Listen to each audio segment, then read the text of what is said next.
Hey everyone, welcome back to the Mass Retirees Weekly Update. Today is Friday, February 28th. I'm Sean Duhamel. Thank you so much for joining with us and tuning in again this week. Now, the primary focus of this week's message is on two issues: the legislative committee assignments that were announced on Wednesday, and then yesterday's Group Insurance Commission meeting, which focused on the premium contribution rates for FY26. This week's message does not focus on the implementation of the Social Security Fairness Act. We've already sent out 2 email blasts to our members earlier this week with new information in terms of implementation of the Fairness Act. The only thing I will add is that members have already begun to receive the retroactive check that's owed due to the repeal of weapon GPO. Those retroactive payments began this week. They will take place on a rolling basis throughout the month of March. Then in April, the monthly Social Security benefit will be updated going forward. So by the end of April, most retirees will have been made whole, and I'm referring to those of you who have been impacted and affected by the weapon, the GPO law. So with that, let me move into the news of the week. But before I get into the details, let me first remind everyone that next Friday, March 7th at 1 o'clock in the afternoon Eastern Time, we will be hosting a tele-town hall meeting. Just like our area in-person meetings, tele-town hall meetings are open to all Mass Retirees members. There are 2 ways for you to participate in the town hall meeting. One being receiving the automated phone call from me at the time of the meeting, so at 1 o'clock next Friday. Those of you for whom we have either a home telephone number or your cell phone number, you will receive an automated call. All you need to do is answer the phone, stay on the line, and you'll be automatically connected to the meeting. The other way that you can join the meeting, if you don't receive the automated call, you can dial the toll-free number that's published on the back of your Mass Retirees membership card. It says Tele-Town Hall Meeting. It's a toll-free number. Call that number at the time of the meeting. You'll be automatically connected to the meeting. Now, the focus of next week's meeting is going to be 2 different parts. One being the passage and implementation of the Social Security Fairness Act. The second half of the meeting will be focused on retiree health insurance. For the first section of the meeting on the Fairness Act, we are pleased to be joined by U.S. Senator Ed Markey. Senator Markey, of course, played a pivotal role in getting H.R. 82 passed in the U.S. Senate back in December. We're thrilled to have him as our special guest. He'll be talking about how the bill passed the Senate. We'll be updating you on the latest information we have. We'll be taking your questions related to the Fairness Act, and then we'll shift into the second phase of the meeting, which will be on retiree health care. WellPoint General Manager David Morales, who's a good friend and ally of our association, will be joining us for the healthcare portion of the meeting. As he has in the past, David will be making a presentation in terms of what's happening with WellPoint and the GIC during open enrollment. He'll also be available to take questions regarding the WellPoint plans that are offered through the GIC. So between these 2 topics, next week's meeting should be heavily attended. We're very much looking forward to it. There'll be a wealth of information provided to all of you. So if you are available next Friday, please join in at 1 o'clock for our tele-town hall meeting. But with that, let me jump into the 2 main topics of this week. So in terms of our legislative committees, every session there is a shuffling of the deck with a number of legislative committees due to folks retiring or moving on and other factors that influence who chairs various committees. The most important committee for public retirees and for our association is the Joint Committee on Public Service. The Public Service Committee focuses on and has primary responsibility for all legislation and issues related to public retirement, civil service, collective bargaining, public employees. That's the focus of the committee. So the majority of legislation that we file begin with review and a public hearing before the Public Service Committee. Now, on the Senate side of the committee, State Senator Mike Brady from Brockton is returning as the Senate chair. We have worked very closely with Senator Brady for a number of years. He's a close friend and ally of our association, and we're thrilled to have him back chairing the Senate side of the committee. On the House side of the committee, there has been a change. Over the past 4 years, State Representative Ken Gordon from Bedford has served as the House chair. Representative Gordon has been promoted to chair the Education Committee in the House. He has been succeeded by State Representative Dan Ryan from Charlestown. Now, Representative Ryan is also a very close friend and ally of our association. We have known Dan Ryan well before he became an elected official. He used to be a top staffer for former Congressman Mike Capuano, who's also a very close and dear friend of our association. So we're thrilled to have Representative Ryan join Senator Brady chairing the committee. We will miss Representative Gordon. He was fantastic to work with, great staff, and we wish him all the best in his new assignment. Representative Gordon continues to serve on the Special Commission on the COLA, along with Frank Valeri and Senator Brady. At this time, it appears that Representative Gordon will continue in that role, but that's subject to change based on how the House leadership wants to address that, whether or not they want to leave Representative Gordon in that position on the commission or appoint the new chair of public service, Dan Ryan, to that special commission, but that remains to be seen. In addition to the two co-chairs, we also have vice chairs of the committee. On the Senate side, the vice chairman is State Senator Mark Montigny from Fall River, longtime friend of our association. And then on the House side, State Representative Natalie Higgins from Leominster, again, close friend of our association, someone who frequents our meetings up in Leominster. Hopefully she'll stop by and say hello in April when we're back at the Elks up in Leominster. But Representative Higgins is the vice chairman on the House side for the Public Service Committee. Now that the committee members and chairs have been named, the next step of the process will be assigning bill numbers to all the legislation that's been filed, and then assigning those particular bills to specific committees. Now, as I mentioned a moment ago, the majority of Mass Retirees sponsored bills will appear before the Joint Committee on Public Service, but not all of them. Some of our bills that are specific to health care may go to the Committee on Healthcare Finance that's chaired by State Senator Cindy Friedman and State Representative John Lawn. On the veteran side, and we have several bills that we've filed in terms of veterans benefits, those bills most likely will go before the Joint Committee on Veterans Affairs. So we'll be publishing summaries of the bills along with which committee they're before and the bill numbers, hopefully in the April edition of our newsletter, The Voice. The April edition of The Voice will be sent to the printer in about 10 days to 2 weeks. We're going to hold back to get all of this information relative to our bills, as well as the information in terms of the Group Insurance Commission and the new premium rates for FY26. So in terms of the GIC met Thursday morning. The GIC is governed by a 17-member commission, all of whom are appointed by the governor. Our association does have a representative on the GIC. State retiree Jane Edmonds is the retiree representative on the GIC. She does a fantastic job. She's in close communication with our association. And it's just really, I can't say enough about the work she does on your behalf, representing your interests as a commissioner on the GIC. So the February meeting this year, sometimes it's the first week of March. This year it occurred the end of February.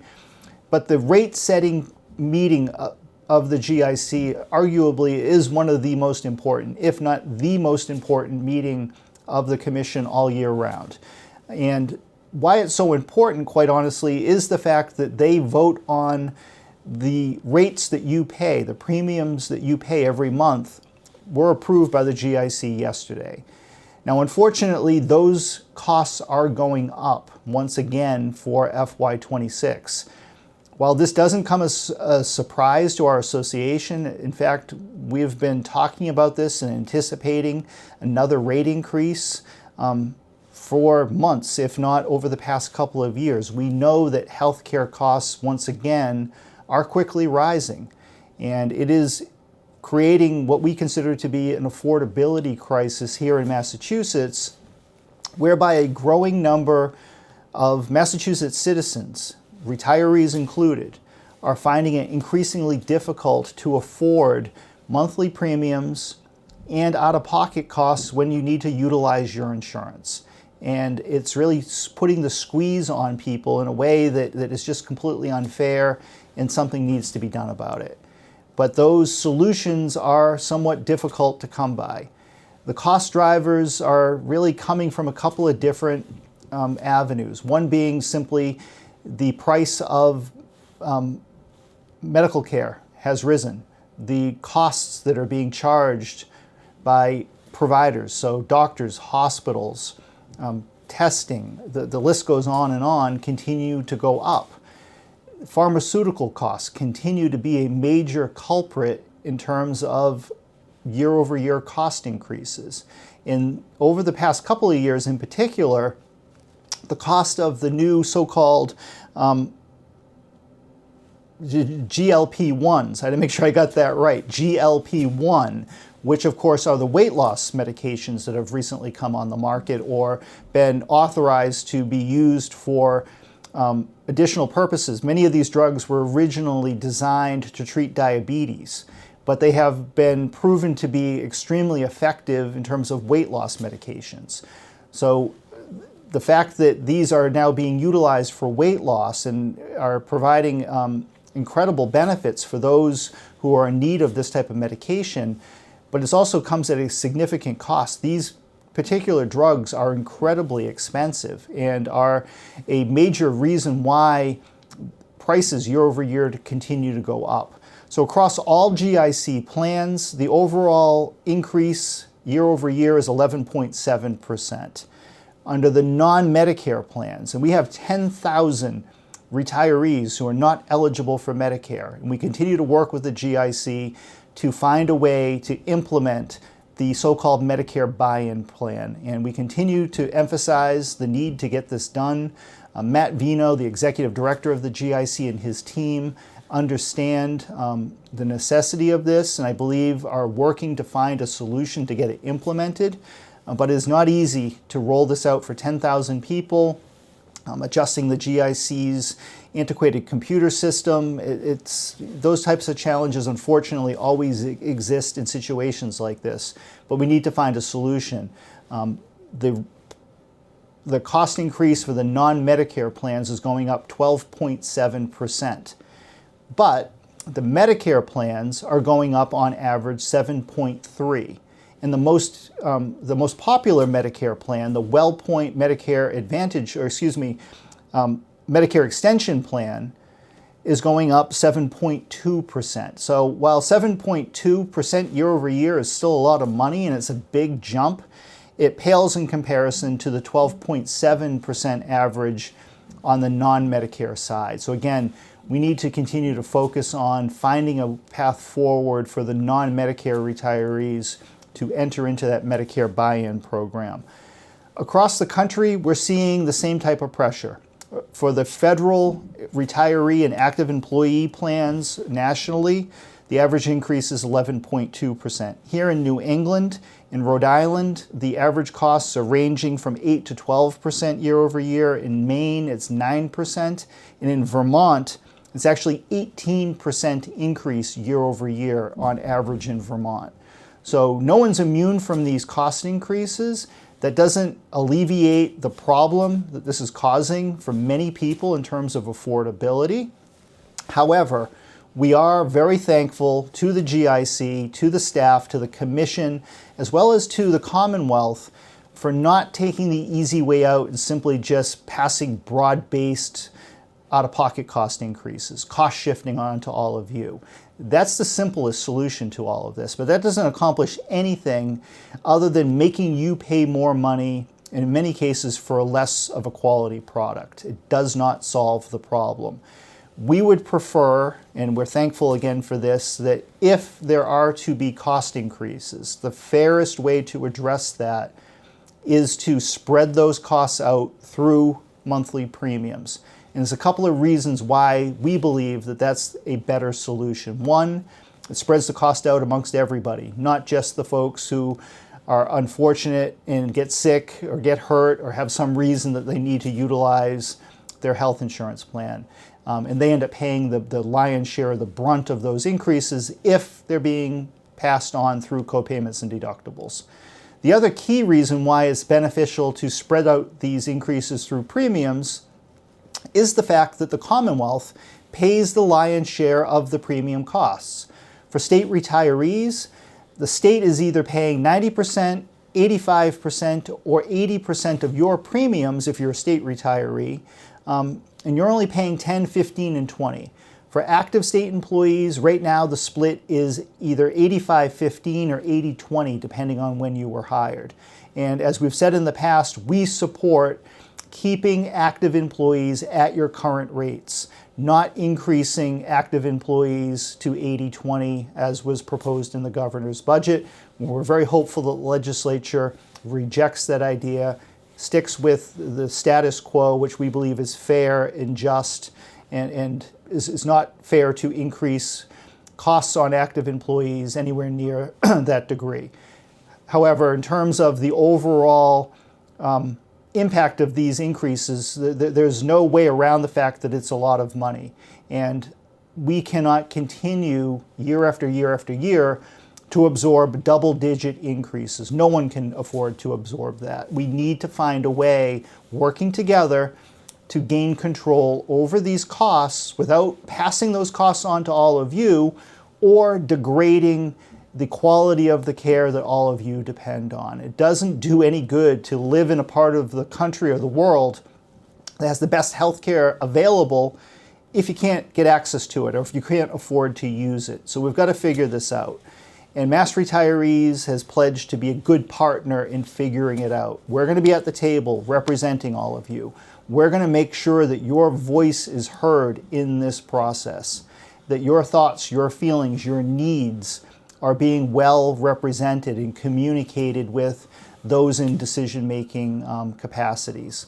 So over the coming weeks and months, you're going to hear us talk more and more and more about this, and for good reason, because we've got to figure this out before really the bottom falls out and people start making knee-jerk decisions or changes that harm our membership, and we can't stand for that.